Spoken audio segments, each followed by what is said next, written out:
Hello बच्चा लोग, कैसे हाल चाल, कैसे हैं। चलिए शुरू करते हैं। अपन फर्स्ट में ये वाला चीज क्वेश्चन सारा ले रखा है मैंने, तो मैं दिखाता हूं आप लोगों को कि क्वेश्चंस कैसे लेंगे। ये रहा अपने सामने फर्स्ट क्वेश्चन। सर जल्दी से पॉज कीजिए और क्वेश्चन को सॉल्व कीजिए, फटाफट सॉल्व कीजिए। तो जल्दी से सॉल्व कीजिए, पॉज कीजिए, सॉल्व कीजिए जल्दी से। देखिए आपसे होता है या नहीं होता है क्वेश्चन। अभी तुरंत मैंने बताया था थ्योरेटिकल कॉन्सेप्ट, उसी के ऊपर में ये रहा एक क्वेश्चन आपके सामने। ओके सर, समझ में आया मुझे, ठीक है। चलिए मैं सॉल्व करता हूं। अब बोल रहा था electric potential between a proton and an electron. Okay, ये रहा एक प्रोटॉन और ये एक किसी भी आर ऑर्बिट में एक इलेक्ट्रॉन जो है वो नाच रहा है। बहुत ही बढ़िया। इन दोनों के बीच में इलेक्ट्रिक पोटेंशियल V जो दिया हुआ है वो कितना दिया हुआ है, V naught ln r by r not. Potential कितना दिया हुआ है, V is equal to V naught ln r by r naught, where V naught and r naught are constants and r is the radius of the electron orbit around the proton। तो ये r मैंने यहाँ पे लिख दिया है। बोलो कोई दिक्कत, कोई टेंशन, कोई परेशानी है। एंड इन दोनों के बीच का जो पोटेंशियल है वो दिया हुआ है V is equal to V naught ln r by r naught। Done है, ठीक। बोल रहा है Bohr's model to be applicable it is found that. फिर से देखो, मैं बोला था ना ये लाइन लिखना पड़ेगा, और जेई के क्वेश्चन में ये लाइन लिखता है बेटा। बोर्स मॉडल एप्लीकेबल का क्या मतलब, जल्दी बता दे फटाफट। क्या इक्वेशन लगाएगा, बोल बोल बोल, मुंह से आवाज निकाल, बोल बेटा। पहला इक्वेशन क्या जाएगा यहाँ पे, net force towards the centre must be equal to mv square by r। तो पहला इक्वेशन जाएगा यहाँ पे sir F is equal to mv square by r। बहुत ही बढ़िया बात है। ओके, दूसरा इक्वेशन बोर्स मॉडल एप्लीकेबल है तो क्या जाएगा, angular momentum conservation principle mvr is equal to nh by 2 pi, mvr is equal to nh by 2 pi, mvr is equal to nh by 2 pi. बोलो कोई भी दिक्कत है क्या। अब यह मॉडिफाइड फॉर्म है एक क्वेश्चन का। मैंने इस क्वेश्चन को इंटीग्रल को इंटीजर क्वेश्चंस बनाने की कोशिश की है। इसका आंसर जो है देखो इंटीजर में आएगा, लेकिन ये क्वेश्चन तुम जल्दी से फटाफट सॉल्व करो, जल्दी से फटाफट सॉल्व करो। अब तुमसे ये तुरंत से सॉल्व होने वाला होगा। देखो पोटेंशियल दिया हुआ है और आपने बोला सर फोर्स निकालो और उसे mv स्क्वायर बाय r के बराबर करो। फोर्स कैसे आएगा पोटेंशियल से, बताओ सर। पोटेंशियल से फोर्स तो नहीं आता है कभी भी, पोटेंशियल एनर्जी से फोर्स आता है। वो आपने बताया है कि फोर्स का मॉडुलस अगर बात कर लो तो फोर्स एक्चुअल में अगर बात करो बिना किसी डायरेक्शन का तो तुम लिखोगे du बाय dr या dx, जो वेरिएबल होता है du बाय dr का मॉडुलस। बोलो क्या बात सभी बोल दिया मैंने। सर फोर्स पोटेंशियल एनर्जी से आता है, पोटेंशियल से नहीं आता है। तो पोटेंशियल एनर्जी से जब फोर्स आएगा सर, किससे, पोटेंशियल एनर्जी से जब फोर्स आएगा सर, तो पोटेंशियल एनर्जी की जब बात करोगे आप, किसकी बात करोगे आप, पोटेंशियल एनर्जी के, तो ये होता है चार्ज टाइम्स पोटेंशियल। ये बेटा तुम्हें पता है, पता है तुम्हें। अरे यही तो बताया, अगर किसी चार्ज q को v वोल्ट से एक्सेलरेट करोगे तो इसके अंदर जो काइनेटिक एनर्जी होता है वही इसके एनर्जी के बराबर होता है, जो ev के बराबर होता है। इसी चीज को तो मैंने सेट किया। पोटेंशियल एनर्जी क्या हो जाएगा, q इंटू वी के बराबर। बोलो कितना मजा आया। Yes sir. तो अब हमारे लिए यहाँ पे फोर्स निकालना आसान हो जाएगा जब आप लिखोगे v is equal to E into V, और लिखोगे e is equal to v का वैल्यू लिखोगे v naught ln r by r naught, v naught ln r by r naught, v naught ln r by r naught. देखो कितना मजा आया यार ये काम करके, कितना मजा आया। ई वी नॉट आ गया। और अब हम लिख सकते हैं now what I can write, the force can be written as modulus of du by dr लिख दिया, क्योंकि पता है माइनस नेट फोर्स सेंटर की तरफ आएगा। और यही दो इक्वेशन से खेलना आपने सिखाया है सर, कि कोई भी क्वेश्चन अगर आता है इस टाइप का तो आप ये दो क्वेश्चन से खेलो और आंसर की प्राप्ति करो। मैंने बोला ना लाइन से क्वेश्चन आया है, और ये क्वेश्चन जो मैं दिया पता है तुम्हें, ये जेईई एडवांस का क्वेश्चन है भाई साहब। अच्छा हाँ, कितना मजा आया तुम्हें, कुछ जान है क्वेश्चन का। तुम अगर ढंग से पढ़ोगे तो तुम्हें दिखेगा कि आसान आसान क्वेश्चन पूछता है। मैं मैक्सिमम क्वेश्चन आज के क्लास में जेईई एडवांस का प्रीवियस ईयर क्वेश्चंस रखा हुआ हूं, देखना। थोड़ा मॉडिफाइड फॉर्म, सेम क्वेश्चन मैं नहीं देता क्योंकि सेम क्वेश्चन तुम्हारे पास अवेलेबल होता है। ऑल्दो कुछ क्वेश्चन सेम भी हमेशा रहता है, वो तो जानते हो। कुछ मॉडिफाइड फॉर्म देने की कोशिश कर रहा होता हूं ताकि तुम्हारा दिमाग थोड़ा और मिल जाए। चलिए, तो ये हो गया सर आंसर आपके सामने, ये रहा du बाय dr। तो इसको डिफरेंशिएट करते हैं। ओके, तो क्या हो जाएगा, ये e बाहर है, हाँ e को बाहर करते हैं सर। ओके, बहुत ही बढ़िया बात है। v नॉट को भी बाहर करते हैं, ln r by r naught को डिफरेंशिएट करो। राइट। तो ln r by r naught को ln r के रिस्पेक्ट में डिफरेंशिएट करो तो कोफिशिएंट्स जो है वो बाहर निकल जाएगा, तो हो जाएगा 1 बाय r नॉट, बोलो हाँ है ना। और ln r का क्या हो जाएगा, ln r का 1 बाय r। ln x का डिफरेंशिएशन क्या होता है 1 बाय x। तो ln r का ये चेन रूल लग रहा है यार, इसका डिफरेंशिएशन सिखाऊं क्या, इसका डिफरेंशिएशन सिखाऊं क्या, chain rule d ln r by r not by dr by r not और into dr by r not by dr। तो 1 बाय r नॉट वहां से निकल गया और ln r by r naught यहां पे रह गया, बोलो हाँ है ना। तो 1 बाय r नॉट लिखोगे तो ये क्या लिखोगे 1 बाय r नॉट। तो ये r नॉट कहां चला जाएगा ऊपर। इसमें दिक्कत हो रही है क्या यार बच्चों, इसमें डिफरेंशिएशन में। अरे बोलो, अरे सिंपल सा चीज है, ये लो सिंपल सा चीज है, ये लो इसको सॉल्व कर देता हूं मैं, क्यों परेशान हो रहे हो।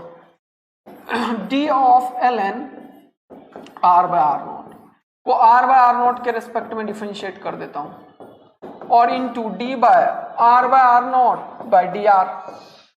तो ये जब ln, ये तो पूरा का पूरा अब तुम्हारा वेरिएबल हो चुका है ना यार, है कि नहीं। तो क्या लिखोगे इसका एज इट इज, यही चीज कॉपी करोगे sir.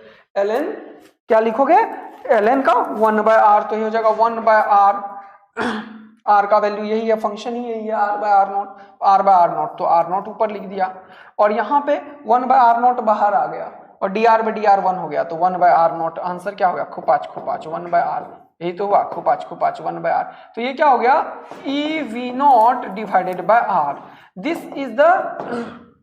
This is the potential energy, sorry force, expression of force. और ये फोर्स क्या प्रोवाइड करेगा mv² बाय r, बोलो हाँ है ना। कोई दिक्कत हो रहा है क्या, कोई परेशानी किसी बच्चे को हो रही है, बोलो बच्चों नहीं sir, r by r naught. तो ये नेट फोर्स जो होगा वो mv² बाय r के बराबर होगा, तो लिखूंगा e v naught by r is equal to mv² by r, equation 1। अच्छा खुबाच v का mv² का वैल्यू निकल गया है। रुकते हैं, देखते हैं यहाँ पे दूसरा इक्वेशन यहाँ पे लिखता हूं, कौन सा, एंगुलर मोमेंटम कंजर्वेशन, क्योंकि बोर्स ऑर्बिट की वैलिडिटी है। तो मैं क्या लिखूंगा mvr is equal to nh by 2π। अब इसका स्क्वायर कर देता हूं, स्क्वायरिंग बोथ साइड, तो ये हो जाएगा m² v² r² is equal to n² h² by 4π²। m² v² r² is equal to n² h² by 4π²। बोलो कोई दिक्कत है। अब ऐसा मैंने क्यों किया ना, क्योंकि यहां से मेरे को इक्वेशन मिल रखा है e v नॉट, बोलो हाँ है ना। और इनटू एक और काम करता हूं मैं यार, यहां से m का वैल्यू निकालता हूं, m² हो गया v² हो गया, m से डिवाइड भी करता हूं मैं और m से मल्टीप्लाई और m को यहां फेंक देता हूं, बोलो कोई दिक्कत।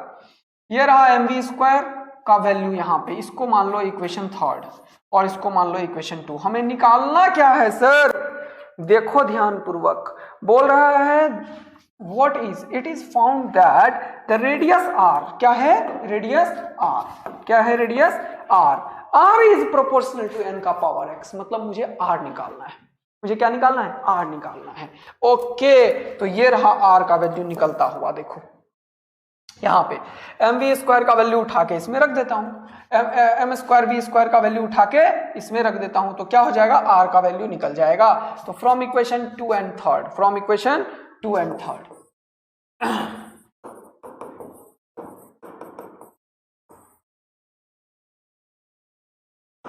क्या हो जाएगा, 2 and 3 को जल्दी से सेट कर दो बेटा। तो m² v² का वैल्यू उठा के रखा, mev नॉट, तो mev नॉट r², क्या लिखोगे mev not r² is equal to mev not r² is equal to n² h² by 4π²। बोलो आ रहा है समझ में, n² h² बाय 4π²। बोलो बेटा कोई भी दिक्कत, कोई भी टेंशन, कोई भी परेशानी हो रही है? No sir. तो यहां पे क्या निकालना था, r का वैल्यू निकलता हुआ आपके सामने, तो लिखोगे R square is nothing but, ये सारा नीचे करोगे तो लिखोगे H square divided by 4 pi square into M E V not. ये सारे के सारे कांस्टेंट है, H Planck's constant, 4 constant, pi का value 3.14, M mass of the electron, E का वैल्यू 1.6 इंटू 10 का पावर माइनस 19 और V naught is a constant which is given in the question where V naught and R naught is a constant. बोलो मजा आया तुम्हें तो yes या no? Yes sir बिल्कुल मजा आया। तो यहां से हमें समझ में आ चुका है कि R square is proportional to N square, R square is proportional to N square, therefore R is proportional to N, R is proportional to N. तो तुम्हारा आंसर पूछा था इसने, देखो कितना मजेदार बात था कि R is proportional to N का पावर एक्स, n का power x, where n is the principal quantum number जो होता है। तो हमें क्या समझ में आ गया यहां बेटा कि r, ये जो रेडियस है वो n का पावर x के, अगर इसे इक्वेट करोगे on equating r is proportional to n का power x, we get x is equal to 1, x is equal to 1। बोलो मजा आया? तो ये एक क्वेश्चन मैंने तुम्हें कराया बेटा और तुम्हें दिखाया, देखो as it is hypothetical questions के ऊपर कैसे आईआईटी बढ़िया और तगड़ा क्वेश्चन फ्रेम कर देता है एटॉम्स को लेके। अब एटॉम को ना सर्कुलर, वो जो मैकेनिक्स का सर्कुलर है, रोटेशन है, उसको कैसे मॉडर्न फिजिक्स में इंसर्ट करता है, तब तुम्हें फील आएगा कि मैं क्यों बोलता था तुम्हें कि रोटेशन तक पढ़ बेटा, रोटेशन तक पढ़ बेटा।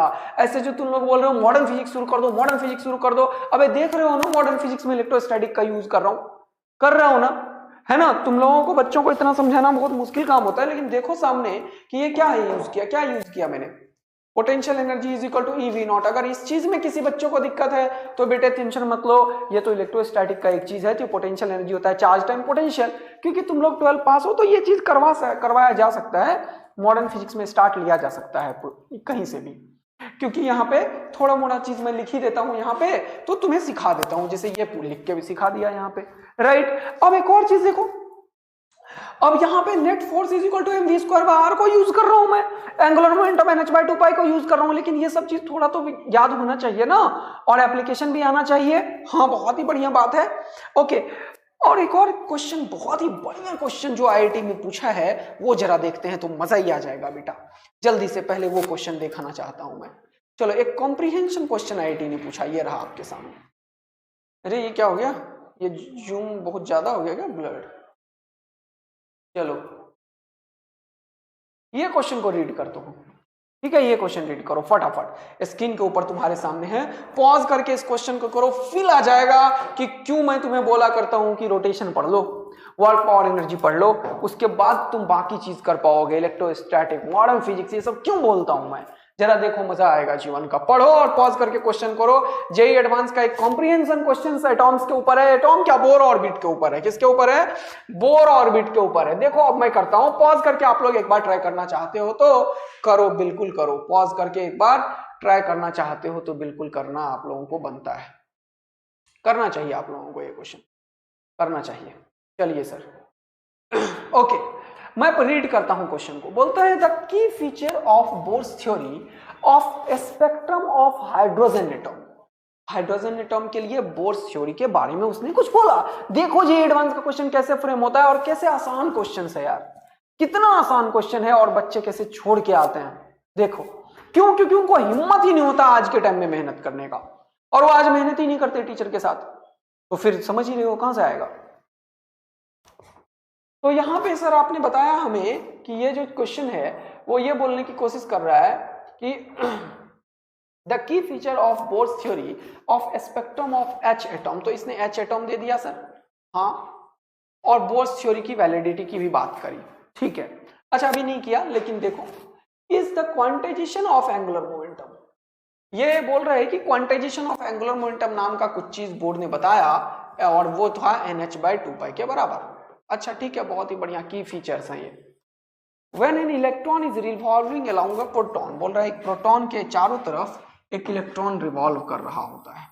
देखते जाओ, क्वेश्चन बनाता जा रहा है ये, ठीक है। We will extend this to a general rotational motion।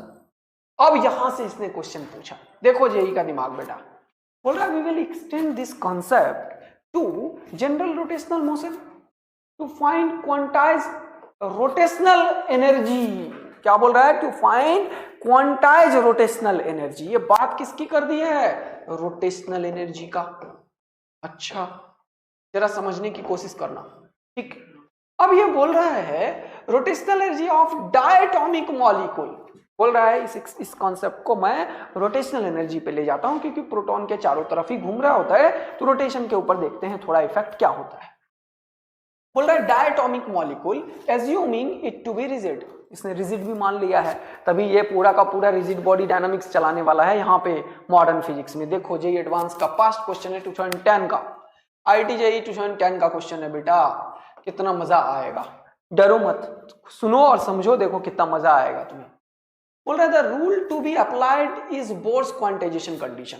इसने बोला बोर का क्वांटाइजेशन प्रिंसिपल भी एप्लीकेबल है। देखा ना, बोल रहा है कि इसको जब एक्सटेंड कर रहा हूं जनरल रोटेशनल मोशन में, तो जो रूल चलेगा वो किसका? ये रहा तुम्हारा 2010 का आईआईटी जेईई क्वेश्चन। बोल रहा है the diatomic molecule has moment of inertia I. बोल रहा है डायटोमिक मॉलिक्यूल है, हाइड्रोजन एटॉम का सारा कुछ की वैलिडिटी की बात किया है, ठीक है।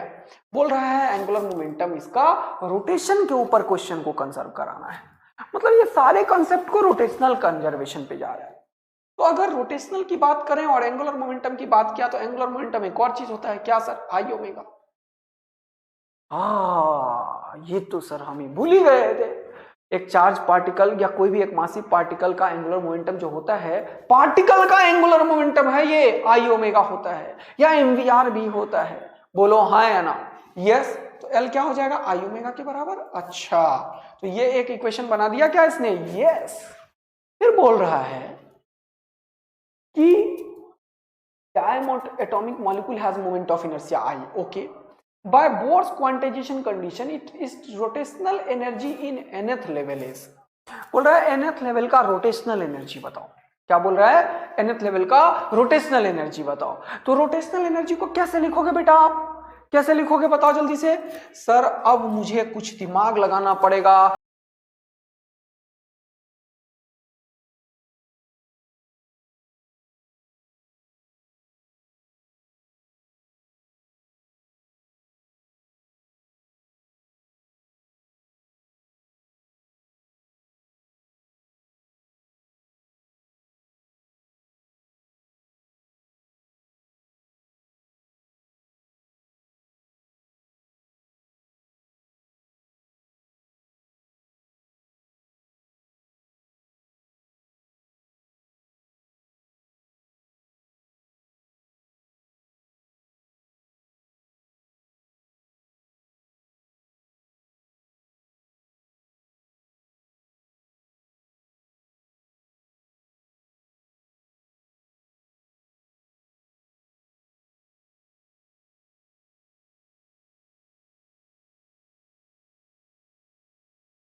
क्वेश्चन का फायदा उठाना पड़ेगा।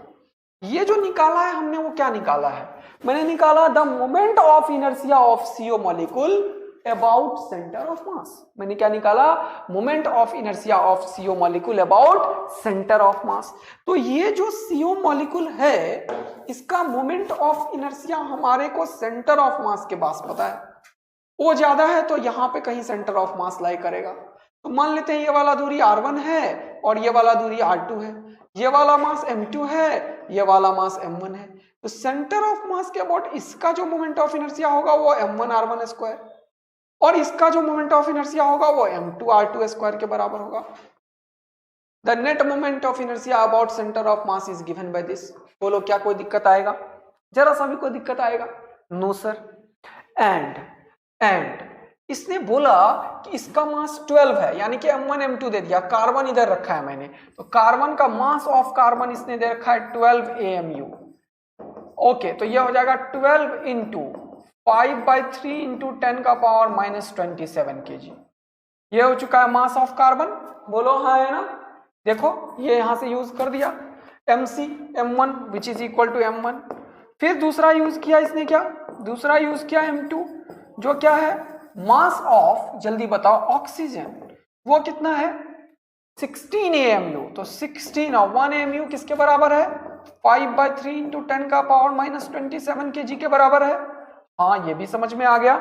तो यहां से जब देखना शुरू करो बेटा तो ये मास भी पता है, M1 M2 पता है, R1 R2 नहीं पता है। हाँ कोई दिक्कत नहीं है। I पता है, I कैसे पता है, ये जो अभी तुरंत निकाला I, बोलो डिवाइड कर लेना, निकल चुका है I भी। Yes sir. और एक इक्वेशन और तुम लिख सकते हो, ये जो D है वो R1 प्लस R2 के बराबर है। तो अगर तुम R1 और R2 को लिखो तो ये तो छोड़ो, R1 और R2 को ही लिख लो यार। ये R1 R2 तो बताया है ना मैंने। ये कब बता दिया सर? अरे बताया था ना कि जिसका मास होता है उसके दूसरे के फंक्शन पे डिपेंड करता है। तो मास इसका लो तो दूरी ये लोगे, है ना। तो अगर ये वाला इससे सेंटर R1 निकालोगे तो M2 लोगे, तो लिखोगे M2D, दोनों के बीच की दूरी, बाय M1 प्लस M2। अच्छा ये क्या हो जाएगा M2D into M1 plus M2 क्या हो जाएगा R1 का वैल्यू। ये याद आया नहीं आया? अभी तो बताया रोटेशन में यार। और R2 का वैल्यू अगर निकाल रहे हो यहां से तो इस पे डिपेंड करेगा, तो हो जाएगा M1D bye M1 plus M2। बोलो आंसर की प्राप्ति हो चुकी है या नहीं? क्या अननोन है इन सब में से? R1 का वैल्यू D के टर्म में, R2 का वैल्यू D के टर्म में, I का वैल्यू प्रीवियस क्वेश्चन से मिल चुका है, ये रहा, यही I का वैल्यू उठा के पटकना है। और M1 और M2 का वैल्यू भी हमारे पास है। क्या अननोन है भाई? सिर्फ D। और D क्या था? दोनों के सेंटर के बीच की दूरी, जो क्वेश्चन वाले ने बोला इन CO molecule the distance between C and O is, दोनों में से क्या है बता दो, क्लोज टू। देखा कैसे एक एटॉम के क्वेश्चन को पूरा का पूरा रोटेशन का क्वेश्चन बना के रख दिया। और ये आज का बात नहीं है, हमेशा यूज होगा ऐसा क्वेश्चन, हमेशा यूज होगा बेटा ऐसा क्वेश्चन, और तुम्हें करना पड़ेगा। मैं तुम्हें बताने की कोशिश कर रहा हूं ये सब। अब एक और चीज जो बताने के लिए बचा हुआ है इस चैप्टर में पूरा का पूरा, वो है Lyman series, Balmer series, Paschen series, इन सब के बारे में थोड़ा सा, और इसके ऊपर क्वेश्चंस कैसे फ्रेम होते हैं। ऑल्दो इस पे बहुत सारे क्वेश्चंस है बेटा, बहुत सारा प्रैक्टिस चाहिए। कॉन्सेप्ट मैंने तुम्हें काफी बता दिया है, प्रैक्टिस तुम्हें करना पड़ेगा, बार बार बोल रहा हूं मैं बेटा। चलो, तो इसके ऊपर ये कॉम्प्रिहेंशन जेईई का लिया था मैंने, और इस क्वेश्चंस को करने के लिए मुझे थोड़े कॉन्सेप्ट देने हैं तुम्हें, वो कॉन्सेप्ट मैं देता हूं, फिर ये सब क्वेश्चंस आएंगे। जरा ये देखो, पहले ये मैंने पहले ही बता दिया है तुम्हें, कोई दिक्कत की बात नहीं है, बस एक जगह लिख रहा हूं। पूरा का पूरा बोर मॉडल एक जगह तुम्हारे सामने ये रहा, पूरा का पूरा बोर मॉडल ये रहा। ये पता है पहला इक्वेशन, ठीक है। ये दूसरा पोस्टुलेट MV R=NH/2π, ठीक है। ये तीसरा एनर्जी का, ये तीनों को कवर किया और आंसर की प्राप्ति हो गई सर, ठीक है। ये तीनों को आपने एक जगह लिख दिया। चलिए, ये तीनों पोस्टुलेट्स हो गए बोर के। इन तीनों को सॉल्व करने के बाद जो चीज आया वो क्या आया?